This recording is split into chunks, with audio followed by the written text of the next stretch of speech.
हमरा सबके बीच में एकटा खास कऽ कऽ साइकिल यात्री जे सुनसरी से केदारनाथ तक साइकिल के यात्रा करके वा साइकिल यात्रा में निकलल छथिन, जनकपुर आयल छथि। हुनका संगे हम सब खास कऽ कऽ हुनकर यात्रा के संदर्भ में जोड़ के बात करब। सबैभन्दा पहिला तपाईलाई स्वागत। धन्यवाद, नमस्कार। नाम के पर्यो? मेरो ओम प्रकाश विक, घर चाहिँ दुहबी सुनसरी। अनि यो तपाईको यता दुहबीबाट केदारनाथसम्म जान्छु, यो साइकलमा जान्छु भन्ने सोच कसरी आयो? यो चाहिँ अब आफ्नो आस्था हो हैन। अब भगवान अब हुन त हामी सबैजना मान्छौँ। अब मलाई चाहिँ कस्तो भयो भने जुन राम मन्दिरको उद्घाटन भयो त्यो समयमा एकासी बसिरहेको थिएँ अनि कुनै तेज आयो क्या ममा, कुनै यस्तो तेज आयो कि त अयोध्या आइज भन्ने जस्तो भयो। अनि त्यतिखेर चाहिँ मसँग त्यस्तो साधन पनि थिएन अनि अरूको साइकल लिएर अयोध्या गएको थिएँ। अनि अयोध्या गएपछि के हुन्छ, अब भगवानको घर पुगेपछि त्यो जुन भक्ति एउटा मैले जुन भगवानलाई प्राप्त गरेँ त्यहाँ गएर जीवन यही नै रहेछ भन्ने मैले बुझेँ। त्यो 9 दिनको दौरान थियो मेरो यात्रा गर्ने क्रममा। 9 दिनमा मैले हामी आफ्नो दैनिक व्यवसाय, आफ्नो जीवन, आफ्नो परिवारभन्दा जुन भोलि हामी भनौँ न मरेर जान्छौँ त्यसपछिको भगवानको लागि के भन्ने र आफ्नो लागि के भन्ने शब्द हामीसँग छैन रहेछ क्या। अनि यथार्थमा म अब युवा भए पनि यो मैले बुझेँ र लाग्छ मलाई यो चाहिँ गर्नुपर्छ भनेर। त्यसरी चाहिँ मोटिभेसन भएर अब योपल्ट चाहिँ यसरी केदारनाथ जाँदैछु। युवाहरूले धर्म कर्ममा बढी विश्वास गर्दैनन् हैन? तपाईँ युवा मान्छे कसरी यो धर्मतिर लाग्नुभयो? किनभने यात्रा भनेको एउटा दुई किसिमको हुँदो रहेछ। मान्छेले एउटा तपाईको एउटा अनुभव गर्ने किसिमले यात्रा गर्छन्, एउटा तपाईको विशुद्ध धार्मिक यात्रा गर्छन्। तपाईको यात्रा भनेको अनुभव भन्दा पनि धार्मिक यात्रा हो। अनि कसरी यो चेत आयो या यो त एउटा संस्कारमा पनि भर पर्ने कुरा हो जस्तो लाग्छ मलाई। अब मेरो पारिवारिक वातावरण भनौँ, मेरो मम्मी एकदम धार्मिक आस्था भएको मान्छे हो। उहाँ अलिकति शारीरिक अशक्त पनि हुनुहुन्छ, अलिक बिरामी मान्छे, तर पनि उहाँले धर्मप्रति र भगवानप्रति होइन केही न जस्तो हुन्छ नि। हामी त भगवानमा हाम्रो नियत कस्तो हुन्छ भने हामी भगवानको भक्ति गरेपछि हामीलाई केही पाओस् नै भन्ने हाम्रो आशा हुन्छ। केही पाएन भने भगवान कहाँ छ के छ भन्न थाल्छौँ।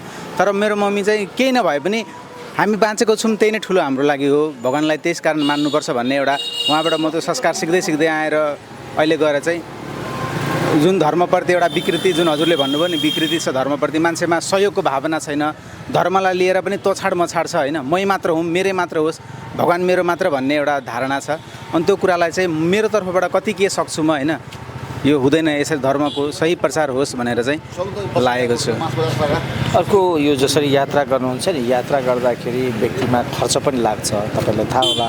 अनि त्यो कसरी खर्च व्यवस्थापन गर्नुहुन्छ? अब एउटा त यो धार्मिक यात्रासँगै एउटा च्यालेन्जिङ पनि लिउँ भनेर हिँडेको। अब जीवन भनेको हेर्नु, पैसा छ त जगत छ, दुनियाँ छ होइन, पैसा छैन भने केही छैन। तर जब मान्छेलाई पैसै छैन भने अब साँच्चीकै लाइफ कस्तो हुन्छ त? एउटा गरिब मान्छेलाई त हामी त इमेजिन गर्न सक्दैनौँ नि त। एउटा जो कि आज खाएर भरे के खाने भन्ने अवस्थाको मान्छे पनि हुन्छ नि त। हामी एउटा सोच्न मात्रै सक्छौँ कि कति गाह्रो होला, तर रियालिटीमा मैले भोग्दाखेरि चाहिँ कति गाह्रो हुन्छ साँच्चीकै भनेर यो एउटा च्यालेन्जिङ पनि लिएको होइन। त्यही भएर त्यही त भनेको मैले, जसरी तपाईँ अब यो यात्रामा जाँदाखेरि पैसा लाग्छ, अनि पैसा लाग्दाखेरि कसरी व्यवस्थापन गर्नुहुन्छ? अब म त विदाउट मनी नै हिँडेको, पैसा मलाई त्यस्तो छैन। तर भगवानको कृपा आशीर्वाद कोही न कोही त्यस्तो जुडिहाल्नुहुन्छ। सायद मलाई लाग्छ त्यो भगवानकै रूपमा कोही आउनुहुन्छ होला। जस्तो अब कसैले बाटोमा भेटेर अब रातको बेलामा बस्ने नै व्यवस्था मिलाइदिनुहुन्छ, या कसैले खानै दिनुहुन्छ, अब कसैले खर्च पनि दिनुहुन्छ। त्यही आशामा चाहिँ जस एउटा विश्वास पनि छ कि म सक्छु भनेर त्यसरी हिँडिरहेको छु। तपाईँले मिलाउनु भयो होला नि, यसरी जान्छु भन्ने तपाईँले के सोच्नुभएको छ, कसरी जान्नुहुन्छ? जस्तो पहिलोचोटि म अयोध्या गएर आउँदाखेरि श्रीराम भगवानको समाचार जुन अब रामजीको त अब ससुराली नेपाल हो नि त हामी होइन। अनि उहाँ म गइसकेपछि उहाँलाई भेट्न अनि उहाँको समाचार लिएर त म जनकपुर आउनुपर्छ नि त खासमा। अनि तर त्यतिखेर मेरो चाहना हुँदाहुँदै पनि म आउन सकिनँ, त्यस्तो केही समस्या भएर।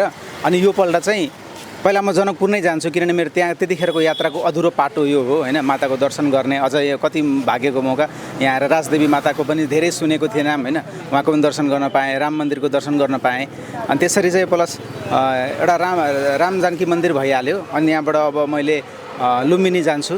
लुम्बिनीबाट अनि अयोध्या फेरि एकचोटि जाने मन छ होइन, अनि अयोध्याबाट हरिद्वार अनि केदारनाथ हुँदै बद्रीनाथ यसरी जाने चाहिँ योजना बनाएको। केदारनाथ कति दिनसम्म पुग्नुहुन्छ?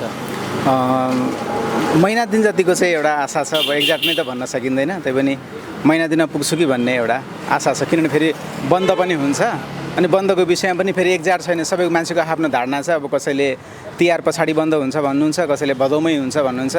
अब मैले चाहिँ एकदम राम्ररी बुझ्दाखेरि चाहिँ यो तिहारको छेउछाउमा बन्द हुन्छ, अब तबसम्म त म मजाले पुगेर आउँछु भन्ने एउटा आशामा हिँडेको छु।